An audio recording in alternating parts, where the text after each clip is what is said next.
I'd like to thank Lord Kennedy for raising this issue of homelessness and why it is that we ask the government to put its mind once again to something that every government, certainly in the last 25 years since I started the big issue, every government has had their favourites. Every government has had their particular twists on the situation of homelessness. I have to declare an interest that I am a person who makes a living out of homelessness. If it wasn't for the homeless, I might well be homeless.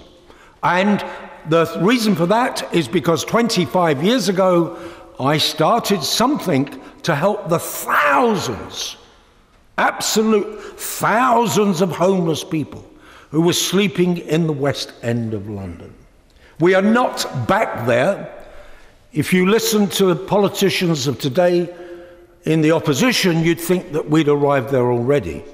But you must be aware of the fact that we could arrive there already. So there's a very good idea to maybe us entering the affray again and saying, let's not return to 1991. One of the reasons that there were so many homeless people in 1991 was at the end of the Thatcher administration, the social security laws had been changed, and children of parents who were in social security from the ages of 16 to 17 were refused social security. So social security was withdrawn, and sorry, I forget your name now. Forgive me, sorry.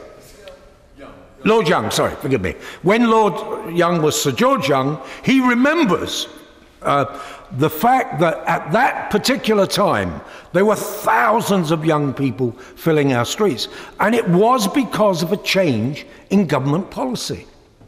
Now, when you look at what has happened to homelessness over the years, I have to tell you, I am probably in a minority.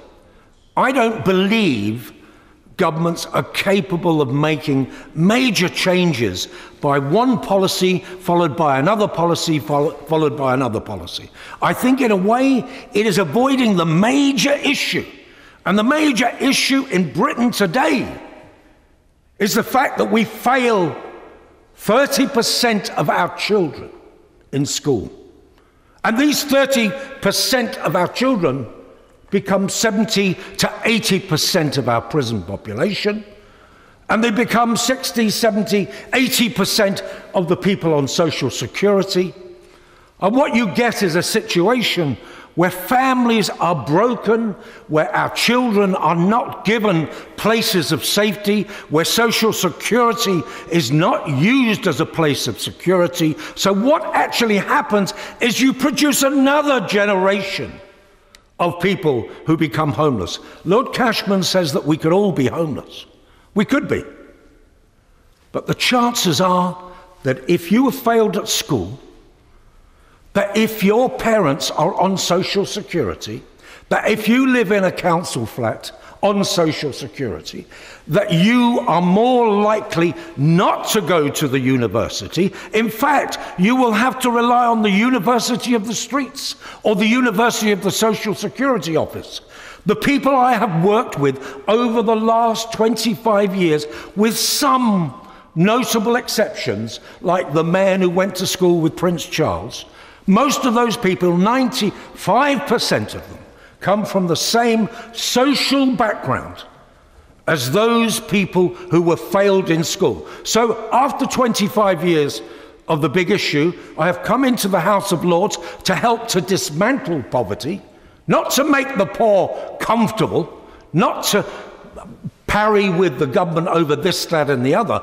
I've come into the House of Lords to find methods of changing the way in which we produce another generation of people. And I'm sorry, all my knowledge leads to the fact that we spend £19 billion a year on education, and we actually should be spending 50 billion pounds a year on education, and we should be breaking open those 30% of children who will go on and fill our prisons, and fill our hostels, and fill our streets, and fill our social security queues. Thank you very much indeed. Thank you.